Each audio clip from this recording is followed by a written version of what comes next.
Amanezco, sin voz. En el país que duerme, amanecieron antes mi abuela y mi padre. En este lugar donde el imbécil sigue siendo imbécil y el ladrón ladrón. Mi abuela y mi padre están muertos. Mi país también. Muy buenas noches, Guatemala. Mi nombre es Luis Pedro Paz. Bienvenidas y bienvenidos a su programa Sala TV. Hace un momento compartía con ustedes uno de los poemas más recientes de la licenciada en Letras Carolina Escobar Sarti, a quien le agradezco hoy que nos acompañe y a quien le doy la bienvenida a los estudios de la URL. Carolina, bienvenida, buenas noches. Buenas noches, Luis Pedro. Gracias por esta invitación. Realmente, si dependiera de mí, reestructuraría toda la entrevista con lo poco que acabamos de conversar.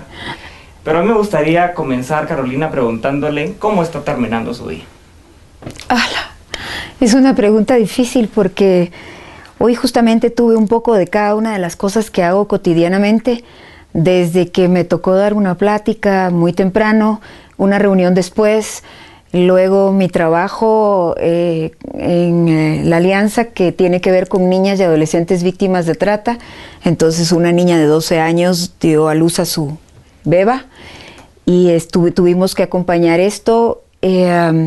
Luego una reunión con los directores, finalmente escribir un textito que tenía que mandar fuera y bueno, ahorita estoy aquí. Entonces, si me pregunta cómo fue mi día, la verdad no lo sé. Todavía no he terminado de procesarlo. Ya está haciendo el recuento de la agenda, sí. Imagino yo. Carolina, el rol de la mujer en Guatemala ha cambiado drásticamente a través de los años. Yo quisiera comenzar con una pregunta muy puntual y que puede dar lugar a profundidad, pero por la talla de su persona, yo quisiera saber qué significa ser una mujer para Carolina Escobar Sarti. Las preguntas están profundas. Esto es casi que una pregunta filosófica, existencial. Bueno, primero quiero hacer una diferenciación. Ciertamente ha habido desplazamientos, pero no podemos hablar de igual desplazamiento en el ámbito rural que en el ámbito urbano. Hay diferencias muy marcadas todavía en esto de ser mujer y en el acceso a las posibilidades de autonomía, de participación, de ciudadanía. Dicho esto, ¿qué significa para mí? ¿Quién es Carolina? ¿Qué significa para Carolina ser mujer? Pues primero significa ser sujeta de su propia historia, construirla, participar en ella activamente, hacer amarres importantes con el otro o la otra, estar siempre pendiente de la alteridad de lo que está rodeándome, y en el caso particular ha significado, digamos, un mundo profesional, un mundo familiar, un mundo académico y un mundo, digamos, sobre todo de la palabra, que me ha llevado por un montón de caminos insospechados que yo no perfilé. O sea, hay muchas cosas en la vida. Hay gente que logra hacer planes y ir de acuerdo a esos planes y van paso a paso. Y a mí la palabra me fue definiendo rutas por acá, rutas por allá. Y entonces, tanto la palabra en columna como la palabra en poesía ha tenido mucho que ver con ese ser mujer. Y por supuesto una construcción propia que tiene que ver con no creer que con que una mujer sea autónoma o autosuficiente ya estuvo todo, ¿verdad? Tiene que ver con considerar a las demás mujeres de este país y, bueno, del amplio mundo, ¿verdad?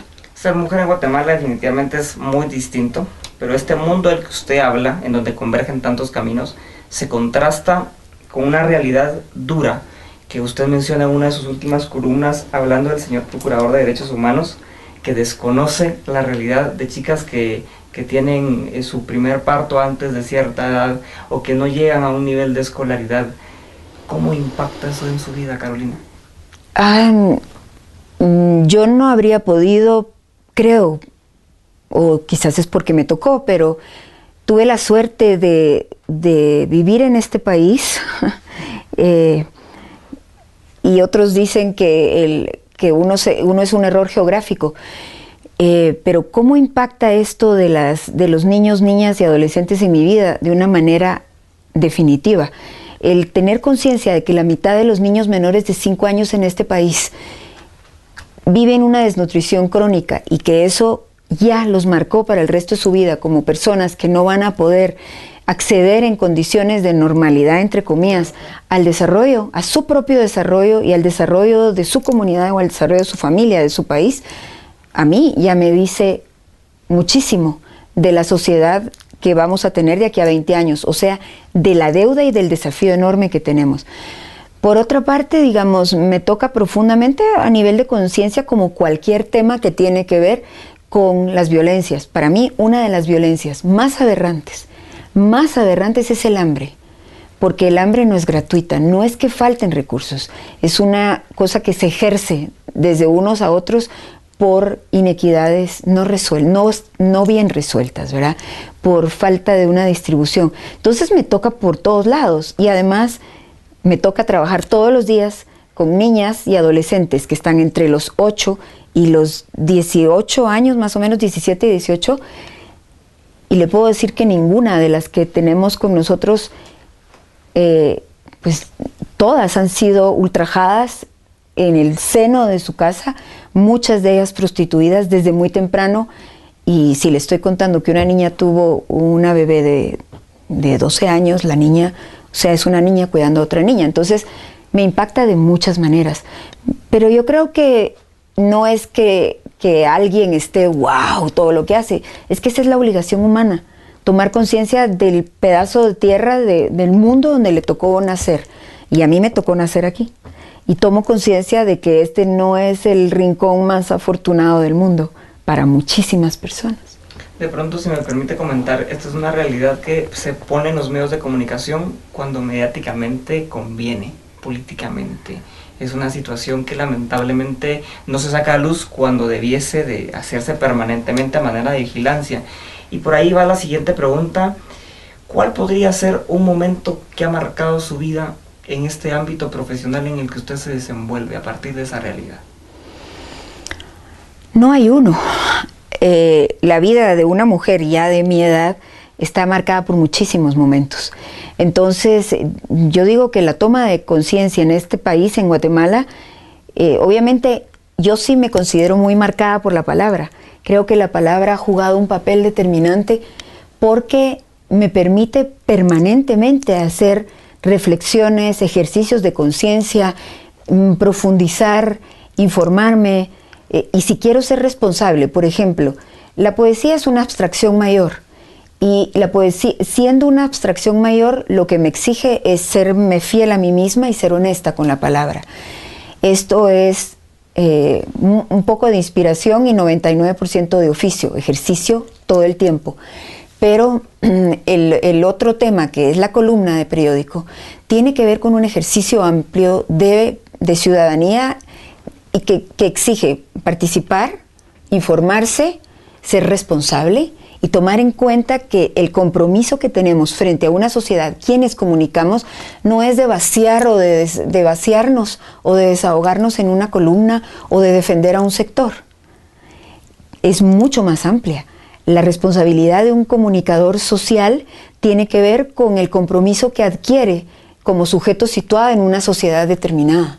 Entonces, si yo me sitúo en esta sociedad, decido qué compromiso quiero ejercer, y desde esa decisión, que para mí fue libre, yo decido qué contenidos quiero meter en mi columna. Y solo para hacer un paréntesis, usted habló de la última columna donde yo hablaba del procurador, y para contarle que ya recibí noticias de que se retractó de la resolución que ejerció y va por una resolución distinta en términos de la salud sexual y reproductiva. O sea, la comunicación no es que todas las columnas o todos los comunicadores digamos algo o cambiemos algo, posiblemente no cambie nada, pero hay momentos y costos de oportunidad en los que a veces se puede hacer algo con la palabra. Y yo sí creo en la palabra, digamos, cuando uno ve en las leyendas de Guatemala un Asturias que hace casi un siglo, 80 años, decía en Europa, en esa leyenda de las tablillas que cantan, él aludía al hacedor de la palabra como un artífice de mundos. Pues si ese es nuestro lenguaje, aparte de los corporales. Tenemos una deuda con los otros seres humanos de usarla, y hay que usarla con responsabilidad. Una responsabilidad que ojalá tuvieran todos, con ese compromiso y con esa acción que la caracteriza a usted. Y yo quisiera preguntar ahora, ¿por qué Aleph, el título de la columna, de pronto me remite a Borges o algo de la cultura del medioevo? Pero ¿por qué Aleph, Carolina? Bueno, claro. Uno de mis mentores en la literatura, independientemente, digamos, de las posturas que se tuvo en algún momento, porque para mí Borges fue un gran lúdico, un gran juguetón. Y claro, cuando él acepta un premio de Pinochet y, digamos, eso se carga sobre el resto de su vida para no recibir el premio Nobel, pues, digamos, en la vida de todo ser humano hay momentos de decisión de los cuales dependen otras acciones futuras. Digamos que es una ley física de acción y reacción. Pero, digamos, ese es un paréntesis de una decisión personal de alguien que podía jugar con esas cosas. Claro. Pero una de las cosas que a mí primero me atrapó fue el cuento de Borges, que tiene, que se basaba también o se inspiraba en aquella parte de Shakespeare que hace alusión a la cáscara de una nuez, el mundo en la cáscara de una nuez. Y entonces el Aleph, que también es la primera letra del alfabeto para alguien que ama la palabra, claro, el alfabeto que está el origen. otro lado. Entonces tiene esta concepción de el lugar, el punto desde donde todo se ve y nada se pierde. Por supuesto, es una soberbia tremenda apropiarme de un nombre como ese, pero de ese tamaño era el compromiso con que yo entré. En algún momento quise cambiarlo porque las preguntas eran súper frecuentes, lo expliqué en una columna al inicio de esto, que ya fue hace muchos años, y lo cambié como por 3 columnas. Van a encontrar 3, 4 columnas que se llamaban, creo que Vía Libre o algo por el estilo, y no me decían nada. Regresé al Aleph y nunca más me volví a ir, porque creo que la posibilidad de ver el mundo en la cáscara de una nuez de este tamaño e imaginar un lugar, cuando uno veía a Borges en aquel sótano, en el cuento del Aleph,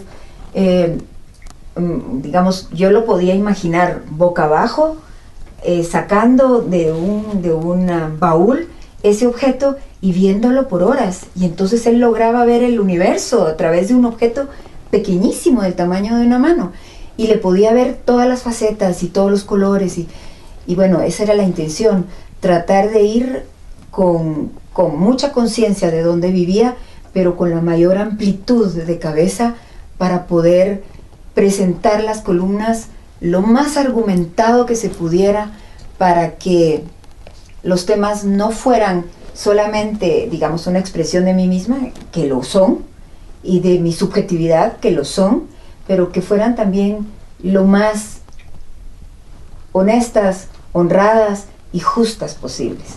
No digo objetivas, porque yo no creo que la objetividad exista. Una subjetividad que ha marcado su poesía y su literatura, y yo ahí voy a preguntar ahora, porque realmente yo insistí que 15 minutos no son suficientes para una entrevista con usted, pero ¿por qué hay un espacio especial en su vida para la poesía? Yo digo que no es, en mi vida no hay un espacio especial para la poesía. En la poesía hay un espacio que me cedió a mí, especial. Es tirana, es una relación de amantes. La poesía no pregunta, la poesía se encarna, la poesía atrapa, la poesía tira, hace, de repente, bueno, yo a veces puedo pasar un par de meses, bueno, no, la verdad no, pero puedo pasar algunos días o unas semanas sin escribir poesía, y de repente 2 de la mañana me levanto y amanezco escribiendo y no pasó el tiempo. Una necesidad. Es casi como respirar, digamos, sí. Para un festival de poesía en Medellín, que es uno de los festivales más hermosos del mundo en poesía. Ahí se sientan 2.000, 3.000 personas en un anfiteatro con toda la vista a una ciudad, y los poetas están arriba haciendo poesía, y la gente puede estar bajo la lluvia 4 horas y no se mueven. Parecía esta última vez parecía un cuadro de estos de Renoir, tal vez, en donde aparecían todas las sombrías bajo la lluvia y todos los poetas haciendo, y los chorros de agua cayendo, y la gente oyendo por horas, no se movió nadie. Yo decía, en mi país seguramente estaría uno solo haciendo poesía, ¿verdad? Pero una de las experiencias más hermosas, digamos, en este sentido de la poesía ejercida, es que ahí nos pidieron un arte poética a cada poeta. Y cuando nos presentaban, no leían nuestro currículum, leían el arte poética, que quería decir qué es, por qué se escribe poesía. Entonces yo ponía ahí, por una mansa necesidad como la de respirar. Catarsis. Para... no es simple desahogo, es como respirar. Quédese 5 minutos sin respirar. Imposible. Lo entiendo. Se pasen demonios, paser demonios, se abraza a la vida, es la abstracción mayor de la vida, es la metáfora de vivir, y sobre todo en los momentos más difíciles de la vida de un ser humano, que a estas edades ya habremos pasado algunos. La poesía es no vaciamiento. Como te exige un nivel de abstracción muy fuerte, tenés que cruzarte la vida por el cuerpo para escribir poesía. Una abstracción, y con eso quiero terminar, que de pronto lleva al poeta a desnudarse, y en el título Patria, mi cuerpo, historia de una mujer desnuda, el poeta se desnuda delante del lector. ¿Qué implica eso? Y con esto quiero ir cerrando, Carolina, que nos comentase algo respecto a esa desnudez. Por supuesto que la poesía es desnudez. Quien quiera hacer un estudio de un ser humano y agarra dentro de las teorías críticas literarias, la teoría psicológica, por ejemplo, claro, y recorre no un libro. No se vale recorrer un libro para conocer a un autor. Hay que conocer el corpus de su obra toda, desde el primer hasta el último libro, con todo y los artículos y todo. Bueno, si alguien quiere entrar a hacer una teoría psicológica desde la crítica, ahí está todo. Esto es desnudez. Tanto así que yo me acuerdo que un psiquiatra mexicano vino, y con el tercer libro, que se llama Rasgar el silencio, ahí hay un poema que yo le escribo a mi padre 21 años después de que murió. Pero para mí era que yo no me había logrado despedir de él. Claro. Y yo le ponía, tenía una deuda contigo, no me había despedido, pero él ya había hecho toda una interpretación de que yo había sido ultrajada, de que había sufrido. Y entonces, claro, por su propia determinación las traducciones son múltiples. Claro, claro. Pero obviamente la poesía está para desnudar a quien la escribe. Sobre todo si se es honesta, porque hay poesía rosa, que también nos desnuda. Que también vale, vale y nos desnuda. Y hay poesía escatológica, como esta que yo le contaba hace un rato. Por supuesto. Todas nos desnudan, dicen quiénes somos, pero la primera y última obligación de la palabra, tanto en este formato, como en un formato de artículo, como en un ensayo, como en un reportaje, es la honestidad. Y no tratar de ser otra persona que no se es.